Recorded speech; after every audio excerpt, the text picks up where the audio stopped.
of the neoclassical theory, which unfortunately has been codified by the European Union in its so-called Stability and Growth Pact. Now, that pact, because it, as well as being fixated on reducing government debt and trying to force governments to run surpluses, it completely ignored what was happening on private debt. And this is what really caused the crisis in Europe. It allowed an enormous credit bubble to form, predominantly in the southern European countries, which are running trade deficits with Germany.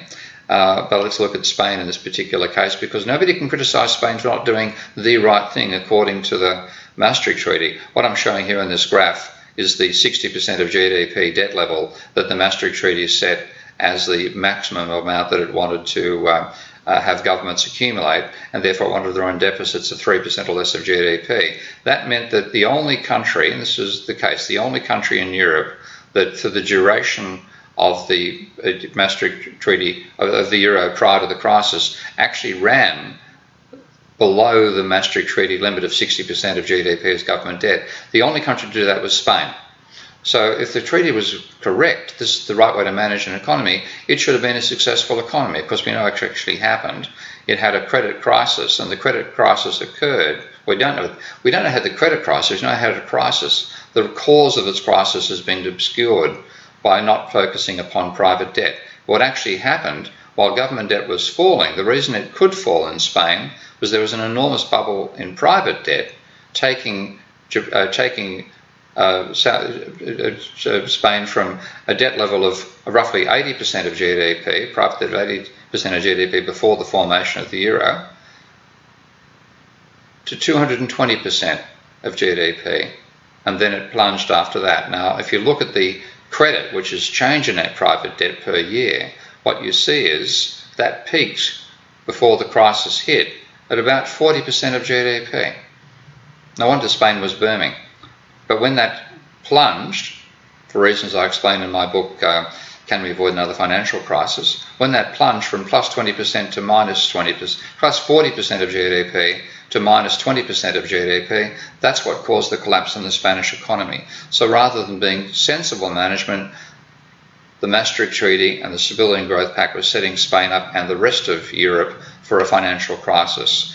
Now, the government could run that surplus and cut its debt levels because of the huge stimulus of credit that's ignored by conventional theory but is a reality in a capitalist economy. And it reached, as I said, almost 40% of GDP in 2007, and then it crashed to minus 20%. That's why the economy tanked. So following the Stability and Growth rules to the letter, while doing what the Stability and Growth Pact enabled you to do, which is ignoring what's happening in private credit, led to both the boom and the bust in Spain. And the rising debt after that experience was not a cause of the crisis, it was a symptom.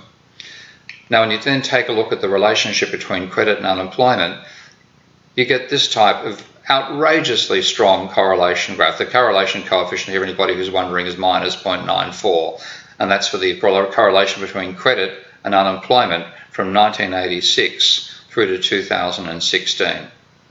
Now, according to mainstream economics, if you read people like Ben Bernanke, he dismissed the whole importance of debt in the analysis by Irving Fisher of the Great Depression with his debt deflation theory, saying that absent implausibly large differences in propensities to consume, pure redistributions should have no macroeconomic impact. In other words, they're treating credit as a pure redistribution, which is the loanable funds model, saying that banks simply transfer money from a saver to a borrower, not originating loans, which is crap. Okay, the assumption is wrong, but on that assumption, yes, there should be no macroeconomic impact. You look at the data, is the assumption justified? No. Now, this same dynamic applies to every country that in my new book, Can We Avoid Another Financial Crisis, I call the walking dead of debt, because they're countries that had a debt crisis, most of them in 2008, Japan in 1990, that meant that in the aftermath they're still carrying too much private debt to be able to have any strong demand from credit, and therefore they're like zombies, they're going nowhere. Now, the data for that is available on my website, a new website. I have, as you probably know, a lot of you know, my debtdeflation.com website. For a whole lot of reasons, I think I'm moving from that website to a new one. I got spammed on that